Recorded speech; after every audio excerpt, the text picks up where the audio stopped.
The massive meeting hall on Nexus Prime buzzed with nervous energy. Representatives from dozens of alien species filled the curved seats, their various forms creating a rainbow of colors and shapes. Some floated in gravity fields, others stood on multiple legs, and a few existed as pure energy contained in special suits. Admiral Jake Morrison sat in the human section, looking small compared to the towering Kalari delegates nearby. His uniform was plain blue and white, nothing like the golden armor worn by the insect-like Chancellor Zurix or the flowing robes of the crystal beings from Vortani Prime. Captain Lisa Carter sat beside him, reviewing data on her tablet. She glanced up as holographic displays showed the latest reports from the outer rim. 3 entire star systems had gone dark in the past month. No distress calls, no survivors, just empty space where billions of people used to live. The void swarm was coming. Chancellor Zurix stood up, his 6 arms clicking together to get everyone's attention. His voice came through the translation system with a mechanical buzz. We face the greatest threat our galaxy has ever known. These creatures from beyond our space consume everything in their path. We must unite our fleets now or face extinction. Murmurs of agreement filled the hall. The Kellery had faced the swarm's scouts at the edge of their territory. Their reports painted a picture of living ships that fed on energy itself, controlled by minds that existed only to devour and destroy. Each species will contribute their strongest warships, Zurix continued. We will show these invaders the power of our combined forces. One by one, the representatives stood to announce their contributions. The Kalari offered 200 massive dreadnoughts, each one capable of cracking moons. The Zephyrians promised 500 of their lightning-fast attack ships that could strike faster than light itself. The Crystal people of Vortani pledged their nearly indestructible shield vessels. Each announcement brought cheers from the crowd. Numbers climbed into the thousands. The combined fleet would be the largest in galactic history, with enough firepower to level entire solar systems. Finally, all eyes turned to the human section. Admiral Morrison stood slowly, his gray hair catching the light from the displays above. The hall fell silent. Earth pledges 47 ships to the defense fleet, he said simply. The silence stretched for several heartbeats. Then someone started laughing. Soon the entire hall erupted in barely contained chuckles and whispers. 47? Chancellor Zrix's voice carried clear disbelief. Did the translation systems malfunction? No error, Morrison replied calmly. 47 ships. The laughter grew louder. Delegate Gorlin from the water world of Aquarius spoke up, his voice bubbling through his breathing apparatus. Perhaps the humans should evacuate their worlds instead. Leave the fighting to those who can actually contribute. Babies playing with toy boats, muttered Commander Vash of the Zephyrian fleet. His comment was picked up by sensitive microphones, causing another wave of amusement. Morrison remained standing, completely unmoved by the ridicule. Lisa Carter watched his face carefully. She had served under the Admiral for 5 years and knew that expression well. It was the same look he wore when reviewing battle plans that no one else understood yet. 47 ships, Morrison repeated. Each one crewed by volunteers who believe in defending innocent lives. How noble, Zrix said, his tone dripping with sarcasm. Perhaps we can find some supply runs for your tiny fleet. Something safely behind the main battle lines. More laughter echoed through the hall. The Kellery delegate next to Morrison leaned over with a condescending smile. Do not feel ashamed, human. Not every species can build real warships. Your people are young. Perhaps in a few thousand years you will learn. Morrison finally sat down, ignoring the continued jokes and comments from around the room.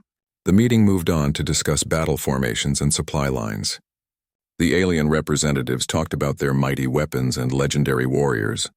No one mentioned humanity again except to assign them rear support duties, far from the actual fighting. As the session ended, delegates filed out in clusters, still chuckling about the human contribution. Lisa heard fragments of conversation as the aliens passed by. 47 ships. I have seen asteroid mining operations with bigger fleets. Perhaps they counted their escape pods as separate vessels. The humans always were optimistic. Remember when they thought they could negotiate with the Xerian Empire? Morrison waited until most of the crowd had left before standing. Lisa gathered her files and followed him toward the exit. As they walked through the corridors of Nexus Prime, she finally spoke up. Admiral, the crew is going to hear about this. The whole galaxy will be talking about how we were laughed out of the War Council. Morrison smiled for the first time all day. Let them talk, Captain. Sometimes the best victories come from being underestimated. 47 ships against an invasion that destroyed 3 star systems, Lisa said quietly. The numbers don't look good from any angle. Numbers can be deceiving, Morrison replied. He stopped walking and turned to face her. Tell me, what do you know about Project Phoenix? Lisa frowned. She had heard the name in classified briefings, but details were limited to command staff only. Some kind of new weapon system? The files are way above my clearance level. Phoenix isn't a weapon, Morrison said. It's a philosophy. The idea that sometimes you have to burn everything down to be reborn as something stronger. They reached the docking bay where the human shuttle waited. Through the transparent walls, Lisa could see the alien fleets already beginning to assemble. Kalari dreadnoughts moved like floating cities, bristling with weapons that could glass entire continents. Zephyrian fighters swarmed around their carriers like angry insects. Admiral, Lisa said as they boarded the shuttle, what aren't you telling me about those 47 ships? Morrison settled into his seat and looked out at the gathering armada. Captain, have you ever seen a magic trick? The kind where the magician makes you focus on one hand while the real magic happens with the other? Yes, sir. The galaxy is watching our right hand, Morrison said softly. They see 47 small ships and think they know everything about human capabilities. They're so busy laughing at what they can see that they never think to ask about what they can't. The shuttle pulled away from Nexus Prime, heading back toward human space. Lisa watched the alien ships through the viewports, their massive forms dwarfing anything in Earth's fleet. Whatever Morrison was planning, it would have to be incredible to make up for the difference in raw firepower. Get some rest, Captain, Morrison said as he closed his eyes. In a few weeks, the whole galaxy is going to learn something new about humanity. I have a feeling they won't be laughing anymore. Outside, the stars waited in silent anticipation of the coming storm. 3 weeks later, the combined galactic fleet stretched across space near the Kepler defense line like a metal ocean frozen in time. Over 12,000 warships from 43 different species had answered the call, creating the largest military force in recorded history. Captain Ben Hayes stood on the bridge of the destroyer USS Dakota, watching the alien armadas through the main view screen. Each fleet section was larger than anything humanity had ever fielded. The Kalari dreadnoughts alone numbered in the hundreds, their dark hulls bristling with weapons that could crack moons in half. Look at the size of that thing, his weapons officer muttered, pointing at a Vortani crystal ship that sparkled like a diamond the size of a city. Their shields could probably stop anything we throw at them. Ben nodded but said nothing. The USS Dakota was barely 300 meters long, small enough to fit inside the launch bay of some alien vessels. Around him, the rest of the human fleet looked just as insignificant. 47 ships tucked away in the corner of the formation like an afterthought. On the cruiser New Orleans, Commander Amy Sullivan reviewed the latest tactical reports. The alien commanders had made it clear that humanity's role would be limited to supply runs and refugee escort duties. No one expected them to participate in actual combat. Commander, her communications officer called out, "We're getting another message from the Zephyrian fleet." Amy sighed. "Put it through." The voice of Wing Commander Vash filled the bridge, carrying the usual tone of amused contempt. "Human vessels, please confirm you have enough fuel for your retreat to Earth. We would hate for you to run out of power during your urgent departure." Laughter echoed from other Zephyrian ships on the channel. Amy cut the connection without responding. This was the third such message today. The alien crews seemed to find endless entertainment in mocking the small human force. Captain Danny Torres of the USS Phoenix monitored the fleet communications from his command chair. Bets were being placed throughout the alien fleets about how quickly humanity would run when the fighting started. The Kalari gave them 10 minutes. The Aquarians were more generous, betting on 15. "Captain," his first officer said quietly, "some of the crew are asking questions about our special orders." Danny looked at the sealed packet Admiral Morrison had given him before departure. Every human ship commander had received identical instructions, marked with the highest security classifications. The orders were simple. Wait for the signal, then execute something called Pandora's Box. "Tell the crew to focus on their duties," Danny said. "When the time comes, they'll understand." None of the alien commanders had asked about the unusual modifications visible on the human ships. extra hull plating in odd configurations, strange antenna arrays, and power conduits that led to sealed compartments. The aliens assumed it was primitive human technology, not worth their attention. Long-range sensors began detecting movement at the edge of the system. The first scouts reported massive gravitational distortions approaching through hyperspace. The Void Swarm was almost here. Chancellor Zrix's voice boomed across all fleet channels from his flagship, the massive Kalari Dreadnought Worldbreaker. All vessels, prepare for combat. Today we show these invaders that this galaxy will not fall without a fight. The alien fleets moved into battle formation with practiced precision. Kalari dreadnoughts formed the heavy battle line, their weapons charging with deadly light. Zephyrian fighters swarmed out of their carriers like angry wasps. Crystal ships from Vortani Prime positioned themselves to project protective barriers across the formation. In the human section, the 47 ships maintained their assigned position at the rear of the fleet. Other species had forgotten they were even there, focused on the approaching threat. "All ships, this is Admiral Morrison," came the familiar voice over the human command frequency. "Remember your training. Stay calm, follow orders, and trust in your fellow humans. Today we show the galaxy what Earth's children can do." Ben Hayes felt a chill run down his spine. There was something in the Admiral's voice, a quiet confidence that seemed impossible given their situation. Around the bridge, his crew worked with unusual focus, running system checks on equipment they had trained with for months but never fully understood. The first enemy contacts appeared on long-range sensors. Dark shapes emerged from hyperspace like nightmares made real. The Void Swarm ships defied easy description, their organic curves and pulsing lights suggesting something that had never been built. Only grown. "My God," whispered Amy Sullivan as she watched the enemy formation expand across her tactical display. There must be thousands of them. The swarm ships moved with unsettling coordination, flowing through space like a living organism. Intelligence reports had described them as biomechanical horrors, piloted by creatures that fed on the life energy of entire worlds. Looking at them now, those reports seemed inadequate. Communication chatter filled the fleet frequencies as alien commanders coordinated their response. The massive combined fleet began its approach, weapon systems powering up across thousands of ships. The light from charging energy weapons painted the darkness in rainbow colors. "Human vessels," came a transmission from the Kalari flagship. "Maintain your current position. Do not advance beyond the rear guard marker."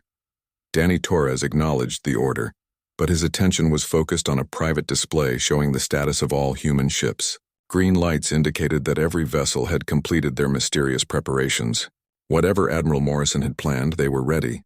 The space between the two fleets began to shrink as both sides approached the inevitable clash. Alien warriors prepared for battle with the confidence of species that had conquered star systems and toppled empires. Their weapons had devastated worlds. Their tactics had been refined over millennia of warfare. In the human section, 47 small ships waited in formation. Their crews were young by galactic standards, representing a species that had barely reached beyond their home system. By every measure of military power, they should not have been there at all. But as the minutes ticked by toward contact, something strange began to happen. The human ships started making subtle adjustments to their positions, moving with a precision that caught the attention of a few alien observers. The movement seemed random at first, but gradually a pattern emerged. The 47 vessels were arranging themselves into a complex three-dimensional formation that followed no known tactical doctrine. Ships moved above and below the traditional battle plane, creating a structure that resembled something between a flower and a geometric puzzle. "What are the humans doing?" muttered a Vortani commander, watching the unusual formation take shape. But before anyone could investigate further, the Void Swarm reached weapons range. The first energy beams lanced across space, marking the beginning of the battle for the galaxy's survival. In the chaos that followed, the strange human formation was forgotten as every alien crew fought for their lives. Only Admiral Morrison, watching from his command ship deep in human space, smiled as he monitored the fleet positions. The galaxy was about to learn that humanity's greatest strength had never been the size of their ships or the power of their weapons. It was their ability to think differently about problems that everyone else considered solved. The Void Swarm struck like a wave of living darkness crashing against the shores of reality. Their ships moved with predatory grace, biomechanical monstrosities that pulsed with sickly light. Through the transparent sections of their hulls, twisted shapes could be seen moving inside, creatures that existed only to consume and destroy. The first exchange of fire lit up the space between the two fleets like a deadly aurora. Kellery dreadnoughts unleashed devastating plasma barrages that could melt asteroids, their beams cutting through space in brilliant blue streams.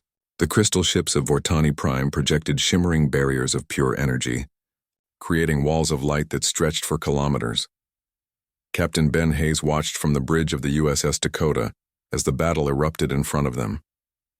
Zephyrian fighters danced between the massive capital ships, their incredible speed allowing them to strike and vanish before the enemy could respond. For a moment, it looked like the combined fleet might actually win. Then the Void Swarm began to adapt. The first sign of trouble came when a Kellery plasma beam passed harmlessly through an enemy ship. The bolt of superheated matter that could have vaporized a mountain simply had no effect, as if the target existed in a different kind of space. "What the hell?" muttered Ben's tactical officer, watching the impossible sight on his displays. Across the fleet, similar reports began flooding the communication channels. Energy weapons were losing effectiveness, shields were failing against attacks they should have easily stopped, and the enemy ships seemed to be learning from every assault. Commander Amy Sullivan gripped her command chair as she watched a Vortani crystal ship explode in a shower of sparkling fragments. The vessel's legendary shields had collapsed without warning, leaving it defenseless against the swarm's strange weapons that drained power instead of delivering it. "All ships, adapt your firing patterns," Chancellor Zrix commanded from his flagship. "Switch to kinetic weapons and quantum torpedoes." But even physical projectiles seemed to have reduced effect against the swarm vessels. The alien ships absorbed impacts that should have cracked them in half, their living hulls healing damage faster than conventional weapons could inflict it. The Kellery dreadnought Worldbreaker, pride of their fleet and symbol of their military might, suddenly found itself surrounded by a swarm of smaller enemy vessels. The massive ship's weapons fired in all directions, creating a deadly light show that should have cleared the space around it. Instead, the swarm ships phased through the defensive fire like ghosts, their forms becoming translucent as energy beams passed harmlessly through them. They struck the dreadnought's hull with weapons that seemed to eat through the armor itself, leaving spreading patches of decay. "Worldbreaker is taking critical damage," came the panicked transmission. "Hull integrity failing on multiple decks. We're losing power across all systems." The mighty dreadnought, a ship that had conquered star systems, began to list as its engines failed. Emergency lights flickered along its hull as internal explosions tore through its armored shell. Then, in a flash of white light that briefly outshone the nearby star, the Worldbreaker exploded. 3,000 Kellery warriors died in that instant, their lives snuffed out along with their indestructible flagship. The explosion sent shockwaves through both fleets, but the Void Swarm pressed their advantage without pause. Captain Danny Torres watched the tactical display on the USS Phoenix as green dots representing Allied ships began winking out at an alarming rate. The alien fleets that had seemed so mighty were crumbling under an assault they couldn't understand or counter. "Captain," his communications officer reported, "we're receiving retreat orders from multiple fleet commands. The Zephyrians are already pulling back their fighters." Danny looked at the sealed orders Admiral Morrison had given him. The packet was marked "Open only when the signal is given." But what signal? And when would it come? On her crystal ship, Vortani Commander Lysara watched her shields fluctuate wildly as swarm weapons fed off their energy. Her people had perfected defensive technology over 10,000 years, creating barriers that could stop the explosion of stars.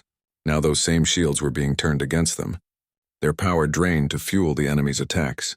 "All Vortani vessels, form defensive clusters," she ordered, but even as she spoke, another crystal ship shattered like glass struck by a hammer. The retreat began as scattered vessels, then became a flood as entire formations turned away from the battle. Aquarian ships dove toward the outer system, their commanders reporting that the swarm's weapons were somehow poisoning their water-based crew compartments. Kellery survivors regrouped around their remaining dreadnoughts. But even those massive vessels were taking damage at an alarming rate.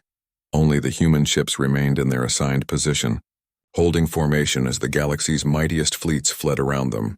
Their 47 vessels looked more insignificant than ever against the advancing tide of darkness. "Human fleet," came an urgent transmission from a retreating Zephyrian commander. You need to evacuate immediately. These weapons will tear through your primitive armor like paper. Ben Hayes exchanged glances with his bridge crew. They had trained for this moment, though none of them fully understood what was coming. All stations maintain current position, he ordered. We stay until we get the signal. The Void Swarm, sensing victory, pressed forward with renewed aggression. Their ships moved through the debris field left by destroyed alien vessels, feeding on the residual energy from the wreckage. The creatures inside seemed to grow stronger with each kill, their forms becoming more solid and defined. Captain Sarah Mitchell of the frigate Colorado watched through her view screen as a pack of swarm vessels approached the human formation. The enemy ships were massive compared to her small vessel, their hulls pulsing with dark energy that hurt to look at directly. Captain, her weapons officer said quietly. Should we power up our main guns? Sarah shook her head.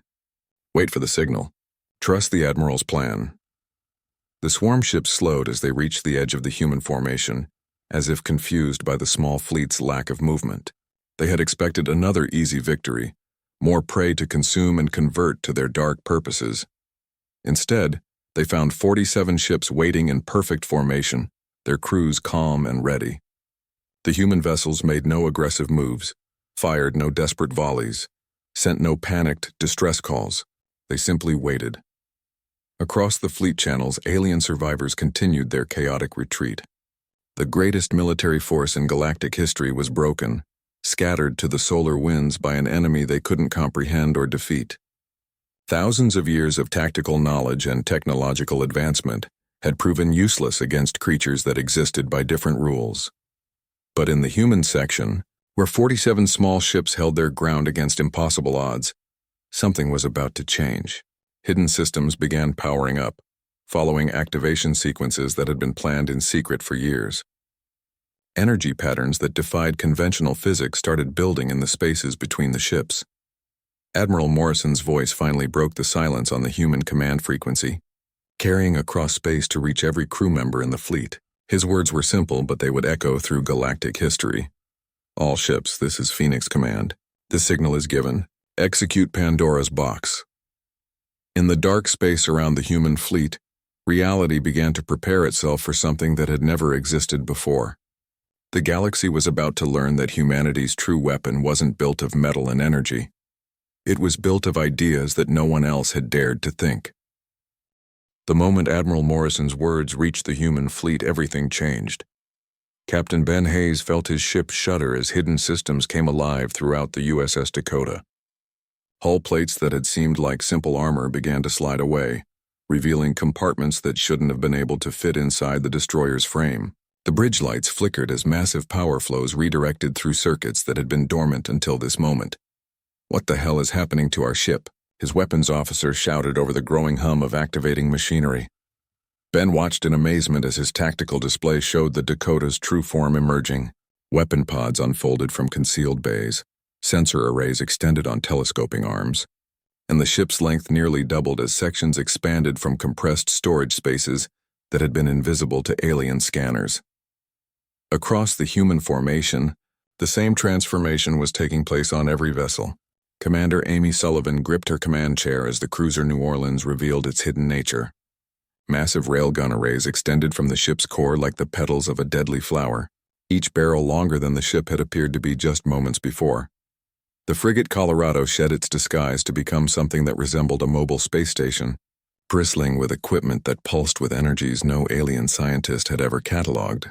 Captain Sarah Mitchell stared at displays showing systems she had trained on but never fully understood until now. But the most shocking revelation came when the transformed human ships began to connect to each other. Streams of coherent energy jumped from vessel to vessel, creating a web of power that linked all 47 ships into a single vast network. The individual ships were no longer separate entities but components of something much larger. Captain Danny Torres watched from the bridge of the USS Phoenix as his ship became a crucial node in the expanding grid. Energy flowed through the Phoenix's hull, connecting it to the Dakota, the New Orleans, and dozens of other vessels in a pattern that defied everything the galaxy thought it knew about space combat. Captain, his science officer reported in a voice filled with awe, the power readings are off the charts. Each ship is somehow channeling energy from all the others. The total output is, it's impossible. The alien survivors still fleeing from the void swarm suddenly found their sensors overwhelmed by the energy signature emerging from the human position. Ships that had dismissed the small human fleet as insignificant now detected power levels that rivaled small stars. Chancellor Zrix, commanding the retreat from his damaged flagship, stared at the readings in disbelief. What are the humans doing? Those energy levels should have torn their ships apart. On the crystal ship carrying Commander Lysara and her remaining Vortani forces, the harmonics from the human fleet created patterns in their energy-sensitive equipment that seemed to sing impossible songs. They're not using conventional physics, she whispered. How is this possible? The void swarm, sensing the new threat, turned their full attention toward the human formation. Dozens of their biomechanical ships broke off from pursuing the retreating aliens and converged on the expanding energy grid. Their weapons, which had proven so effective against conventional defenses, began charging for a devastating assault.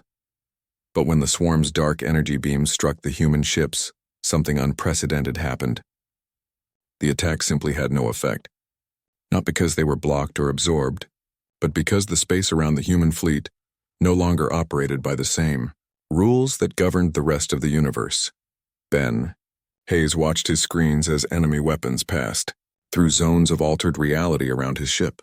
The beams didn't bounce off shields or get absorbed by armor. They entered areas where the fundamental forces of physics had been rewritten and simply ceased to function according to their original parameters. The energy grid is creating localized space-time distortions, his science officer reported, reading data that should have been impossible. We're existing in a bubble of modified physics. Their weapons work on normal matter and energy, but we're not normal anymore. Admiral Morrison's voice cut through the wonder and confusion, speaking to the entire human fleet from his command center deep in human space. All ships, you are now witnessing Project Phoenix in full activation. For the past 50 years, humanity has been working on the greatest scientific achievement in our history. The Admiral's words reached not just the human crews, but every ship in the area. Translated automatically by the galactic communication systems, alien survivors and swarm vessels alike received the transmission that would change everything. While other species focused on building bigger weapons and stronger shields, we chose a different path. We studied the fundamental forces that govern reality itself. We learned not just to use the universe's rules, but to rewrite them when necessary. The energy web connecting the human ships began to pulse with increasing intensity. Space around the formation started to shimmer and bend, creating visual distortions that made the watching aliens question their own sensors. Reality was becoming fluid in a sphere centered on the 47 transformed vessels. The Phoenix Protocol represents the combined work of our greatest minds, Morrison continued. Physicists, mathematicians, engineers, and philosophers working together to achieve something no species has ever attempted. We are not destroying our enemies. We are changing the very nature of existence in our local area of space. Commander Amy Sullivan felt tears running down her cheeks as she finally understood the scope of what humanity had accomplished. The New Orleans was no longer just a ship, but part of a reality-altering machine that treated the laws of physics as suggestions rather than absolute rules. The Void Swarm pressed their attack with increasing desperation, pouring more of their dark energy weapons into the expanding bubble of altered space. But their efforts only served to demonstrate the futility of conventional warfare against an enemy that existed outside conventional limitations. How long has this been planned? Sarah Mitchell asked over the fleet frequency, her voice filled with wonder. Since our first contact with galactic civilization, Morrison replied. We knew we could never match the raw military power of species that had been fighting wars for millions of years. So we decided to change the game itself. The energy grid reached critical resonance, and the space around the human fleet began to glow with light that had never existed before. The transformation was complete, and 47 small ships had become something that transcended every category the galaxy had for classifying military threats. The Void Swarm, creatures that had devoured entire star systems, found themselves facing an opponent that didn't just refuse to be consumed. The humans had created a weapon that attacked the very concept of consumption itself, rewriting the rules that allowed such creatures to exist. Admiral Morrison's final transmission before the climax carried a note of quiet pride. Today, the galaxy learns that humanity's greatest strength was never our ships or our weapons. It was our refusal to accept that any problem is truly impossible to solve. In the glowing sphere of transformed space, reality prepared to demonstrate what happened when the universe's most persistent species decided that the fundamental laws of existence needed an update. The Phoenix Protocol reached full activation with a sound that wasn't quite sound, a vibration that traveled through space itself rather than air. Every being within 100 light-years felt something fundamental shift in the universe around them. Captain Ben Hayes watched his instruments as they tried to measure something that existed beyond measurement. The energy connecting the 47 human ships had reached levels that his equipment simply displayed as infinity. But it wasn't raw power that made the difference. It was what that power was doing to reality itself. All stations, prepare for Phoenix ignition, came Admiral Morrison's voice from Earth. What you're about to witness has never happened before in the history of the galaxy. Today humanity teaches the universe a new way to exist. The space around the human fleet began to burn, not with fire or plasma, but with pure possibility made visible. Light that shouldn't exist painted the darkness in colors that had no names, as the fundamental forces that governed matter and energy bent to humanity's will. Commander Amy Sullivan felt the New Orleans shudder as it became something more than a ship. Her vessel was now part of a machine that could rewrite physics on a cosmic scale, connected to every other human ship through bonds that transcended normal space and time. The Void Swarm pressed their attack with desperate fury, throwing everything they had at the glowing sphere of transformed space. Their biomechanical ships, evolved over millions of years to resist conventional weapons, found their very existence challenged by something they couldn't comprehend. When the Phoenix Protocol fired, it didn't create an explosion. Instead, it created a new kind of space entirely. A sphere of altered reality expanded outward from the human fleet at impossible speeds, faster than light but somehow still visible to every observer in the system. As it spread, the fundamental laws that governed matter and energy within its boundaries changed to follow humanity's design rather than the universe's original specifications. The first Void Swarm ships, caught in the expanding effect, simply stopped being able to function. Their weapons, evolved to drain energy from conventional matter, found themselves trying to feed on substances that no longer operated by familiar rules. Their hulls, grown to phase through normal attacks, discovered that the space they occupied had been rewritten to make such abilities impossible. Captain Danny Torres watched in awe as entire sections of the enemy fleet vanished not into death, but into a state of cosmic impossibility. The creatures that had consumed 3 star systems found themselves unable to exist in their current form within the expanding bubble of transformed physics. "My God," whispered Sarah Mitchell from the bridge of the Colorado. "We're not destroying them. We're making it impossible for them to be destroyed because they can't exist in the first place." The effect spread across thousands of cubic light-years in seconds. Void Swarm vessels by the hundreds found themselves caught in zones where the rules that had allowed their evolution no longer applied. Some simply faded from existence like bad dreams upon waking. Others transformed into harmless configurations of matter that could no longer support the malevolent consciousness that had driven them. Chancellor Zurix, watching from his damaged flagship, could barely speak as his sensors registered what was happening. "They've changed the nature of space itself. How is this possible? How long have the humans been capable of this?" On her crystal ship, Commander Lacera felt the harmonics of altered reality singing through her vessel's energy-sensitive systems. The patterns were beautiful and terrifying, representing a level of scientific achievement that made her people's 10,000 years of advancement seem primitive by comparison. They never built bigger ships because they didn't need to, she realized. They built a better universe. The Void Swarm's collective consciousness, a hive mind that spanned galaxies, encountered something it had never faced in millions of years of conquest. An enemy that didn't just resist absorption, but made absorption itself impossible. Within their sphere of influence, panic spread through the remaining swarm vessels as they found their most basic abilities failing. Ships that could phase through matter became locked in solid form. Weapons that fed on energy found nothing they could recognize as food. The creatures themselves discovered that the fundamental forces they used to exist were being systematically rewritten around them. The retreat began as a trickle, Then became a flood as the surviving swarm vessels fled toward the edge of the system. For the first time in their species' history, they had encountered something that made their very existence impossible, rather than merely difficult. Admiral Morrison's voice reached every ship in the system, his words carried by communication systems that now operated according to humanity's improved version of physics.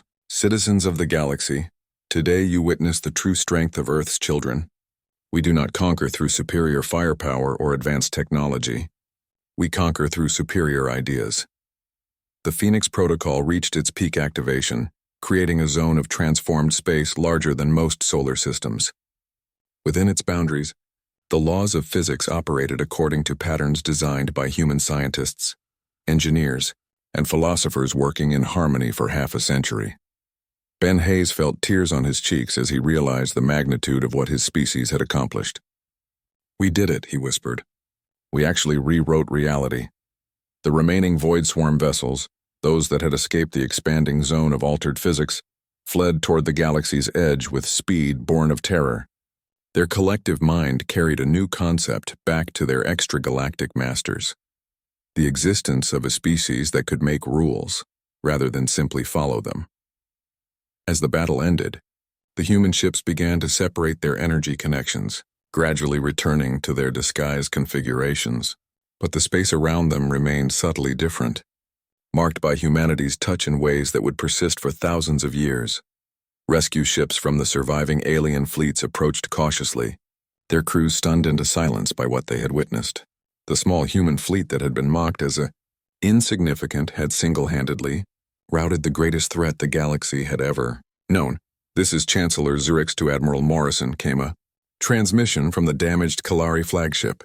The arrogance was gone from his voice, replaced by something approaching awe. "We owe you an apology, and an explanation of how we could have been so wrong about your capabilities." Morrison's reply carried the same calm confidence he had shown during the War Council weeks earlier. "No apology necessary, Chancellor. Sometimes the best victories come from being underestimated. Today the galaxy learned that humanity's true strength was never the size of our fleet. It was the size of our imagination. The aftermath brought a new understanding that spread through every civilization in the galaxy. The baby species that had seemed so primitive and weak had been quietly working on projects that made the oldest civilizations look like children playing with toys. Humanity had revealed themselves not as students of galactic civilization, but as teachers of possibilities that no one else had dared to consider. The 47 ships that had been laughed at became the stuff of legends, and the species that built them claimed their place not as subjects of the galaxy's older powers, but as the architects of its future.